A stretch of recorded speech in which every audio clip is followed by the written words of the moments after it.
First எபிசோட்ல நம்ம hero அதிபயங்கரமா game விளையாடிட்டு இருக்க அப்பங்காரனும் அண்ணங்காரனும் ஓசிர சோறு தின்னுட்டு சும்மா இருக்கிறதுக்கு ஏதாச்சும் வேலைக்கு போய் தொடரான்னு சொல்ல இவனும் சூரியவம்ச சரத்குமார் மாதிரி பிசினஸ் பண்ணி பொழச்சுக்கான்னு விட்டு விட்டு வெளியே போறான். சரி நல்ல காரியம் பண்றதுக்கு முன்னாடி தண்ணியை போடுவோம்னு முதல் ஃப்ரெண்ட் கருப்பனுக்கு மெசேஜ் பண்ணா அவன் பாஸோட ஆளையும் லிப்ட் கிஸ் அடிச்சு மாட்டிக்கின்னு சண்டை போட்டு வேலையை விட்டுருப்பான். இப்படி ஒரு கர்ம முடிச்சனால கொண்டாடியே ஆகணும்னு ஹீரோட ரெண்டாவது ஃப்ரெண்ட் ஜப்பானையும் கூட்டிட்டு நடு ரோட்டனே டான்ஸ் ஆடிட்டு இருக்கானுங்க. அத போலீஸ் பார்த்து விரட்ட ஓடி போய் பப்ளிக் கேலரிக்குள்ள பதுங்கிடுறானுங்க. ரொம்ப நேரம் ஆகியும் எந்த சத்தமும் கேட்கலன்னு உடனே 3 பேர் வெளியே வந்து பார்த்தா அவ்வளவு டிராபிக் இருந்த ரோட்ல ஒரு ஈ காக்கா கூட இல்ல. All of us are dead மாதிரி எல்லாவனும் ஜாம்பியா மாறிட்டான்னு பார்த்தாலும் அது கூட கண்ணில மாட்ட மாட்டேங்குது. ஊர்ல ஒருத்தனும் இல்ல குடிச்சு கூத்துரிக்கலாம் நினைக்கும் போது ரெட் லைட் எரியுற பில்டிங்ல கேம் நடக்குதுன்னு மெசேஜ் வருது. அத பார்த்துட்டு இந்த பில்டிங்க்கு போனா உள்ள போன உடனே ஆளுக்கு ஒரு போன் வச்சிருக்கானுங்க. அதே நேரத்துல அங்க இன்னொரு பொண்ணு ஓடி வருவா. இதுக்கப்புறம் இதை விட்டு யாரும் வெளியே போக முடியாதுன்னு ஜப்பானோட ஐடி கார்டை கழட்டி வெளியே வீசினா ஒரு லேசர் வந்து பொசுக்கிடுது.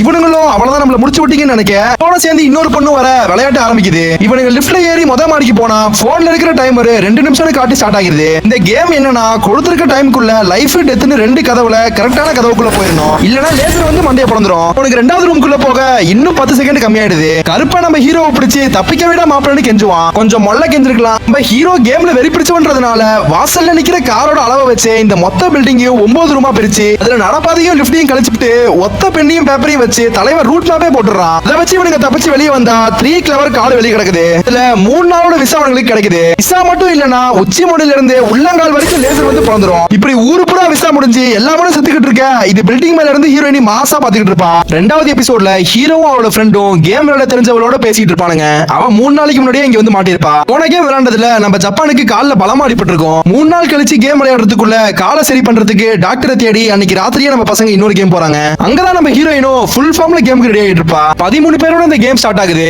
போன வாட்டி 3 கிளவர் மாதிரி இந்த வாட்டி 5 ஸ்பேடு. கிளவர்னா குரூப்பா சேர்ந்து விளையாடணும். ஒருவேளை டைமண்ட் வந்துச்சுன்னா புத்திசாலித்தனத்தை யூஸ் பண்ணி விளையாடணும். ஹார்ட் வந்துச்சுன்னா எவனையாச்சும் ஏமாத்தணும். இந்த கேம்ல வந்திருக்க ஸ்பேட்னா பலத்தை யூஸ் பண்ணி விளையாடணும். அதுக்கு பக்கத்துல இருக்க நம்பர்லாம் எவ்வளவு அதிகமா இருக்கோ அந்த அளவுக்கு இந்த கேம் ரொம்ப கஷ்டமா இருக்க போதுன்னு அர்த்தம். இப்போ வந்திருக்க 5 ஸ்பேடுக்கு என்ன கேம்னா 20 நிமிஷத்துக்குள்ள இந்த பில்டிங்ல இருக்கிற ஏதாச்சும் ஒரு கதவு ஓபன்ல இருக்கும். அதுக்குள்ள இருக்க பட்டனை போய் அமுக்கணும். இல்லனா அண்டர் கிரவுண்ட்ல இருக்கிற டைம் பாம் அடிச்சு மொத்த பேரும் பரலோகம் போக வேண்டியதான். இவ்வளவுதான் விஷயமானு எல்லாவனும் ஒவ்வொரு ஃப்ளோர்ல இருக்கிற எல்லா கதவையும் ஓபன் பண்ணி பார்த்துட்டு இருக்க.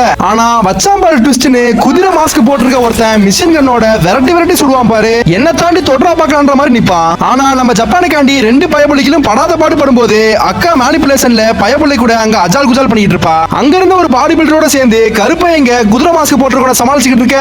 சாரி அடி வாங்கிட்டு இருக்க.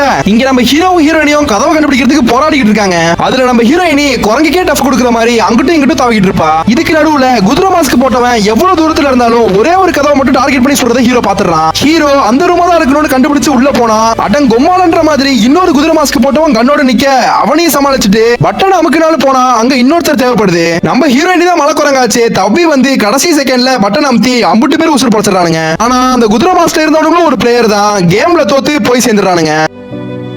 எபிசோட்ல ஜப்பானோட விசா இன்னையோட முடியுது. கருப்பனுக்கும் ஹீரோவுக்கும் இன்னும் 5 நாள் இருக்கு. இருந்தாலும் ஜப்பானுக்காக நைட்ல ஒவ்வொரு பில்டிங்லயா கேம் ஆரம்பிக்க உள்ள போனா எக்கச்சக்க ஆயுதத்தை அடிக்க வச்சிருக்கானுங்க. கூடவே 4 மாஸ்க்கும் இருக்கு. மாஸ்க் எடுத்துட்டு தலையில போட்டுக்கோங்கன்னு இன்ஸ்ட்ரக்ஷன் வர அதே மாதிரி போட்டுட்டு செல்ல பார்த்தா ஆத்தாடி 7 ஆஃப் ஹார்ட்ஸ் துரோகத்துக்கு சம்பந்தப்பட்ட ஏதாச்சும் ஒரு கேம். அதுவும் 7ஆம் நம்பர். அந்த கேம் என்னன்னா ஒருத்தன் ஓனாயா இருப்பான் மத்தவன்லாம் ஆடு. ஓனாயா இருக்கிறவன் கண்ணோட கண்ணு இன்னொருத்தனை பார்த்தா அவன் ஓனாயா மாறிடுவான் இவன் ஆடா மாறிடுவான். இப்படி யாரு கண்ணிலையும் மாட்டாம கடைசி வரைக்கும் யாரு ஓனாயா இருக்காங்களோ அவங்க தான் வின்னரு. ஆடா இருக்கிற மத்த 3 பேரும் பிரியாணி தான். இத பலமா புரிஞ்சுக்கிட்டு நம்ம அக்கா சுத்தியல் எடுத்து இவனுங்களை பார்க்க வச்சுட்டு ஓனாயா மாதிரி வரண்டா சின்ராஸ்னு ஓடிடுறா. பின்னாடியே கருப்பன் கத்தி எடுத்துட்டு விரட்டி போறான். அக்காவும் லேசுப்பட்ட ஆள் இல்ல. கல்ல எடுத்து கண்டமேனிக்கு அடி பாப்பாரு. கருப்பன் கதிகலங்கி போயிடுறான். இதுக்கு நடுவுல ஹீரோ கருப்பனோட கண்ணை பார்த்து ஓனாயா மாதிரி ஓடிடுவான். பின்னாடியே இப்ப அக்கா விரட்டி போயிட்டு இருப்பா. அவனும் ஒரு முக்குல போய் எடுத்துட்டு வந்த டூல்ஸை வச்சு ஹெல்மெட்டை கழட்ட முடியுமான்னு பார்த்துட்டு இருப்பான். அங்க விரட்டி வந்த அக்காவை ஜப்பான் பாஞ்சி பிடிச்சிருவான். ஹீரோவும் என்னென்னமோ ஐடியாவெல்லாம் யோசிச்சு பார்ப்பான். ஆனா இந்த கேமை சால்வ் பண்ணவே முடியல. யாராச்சும் ஒருத்தர் தான் உசுறு பிழைக்க முடியும்னு புரிஞ்சுக்கிட்டு அவன் ஃப்ரெண்ட்ஸ் எங்க இருக்காங்கன்னு தேடி போறான். ஆனா ஒருத்தரும் சொல்ல மாட்டேங்கிறானுங்க. ஏன்னா அவங்களுக்கும் இந்த விஷயம் தெரியும். கடைசி கொஞ்ச செகண்ட்ல ஹீரோ கருப்பனை பாப்பான். ஆனா அவன் பார்க்காம திரும்பி நின்னு காலர் வெடிச்சு செத்து போயிருவான். அதே மாதிரி தான் அக்காவும் ஜப்பானும் சேர்த்து நம்ம ஹீரோ மட்டும் தப்பிக்கிறான். நெக்ஸ்ட் எபிசோட பார்க்க மறக்காம நம்ம சேனலை லைக் பண்ணி சப்ஸ்கிரைப் பண்ணிக்கோங்க.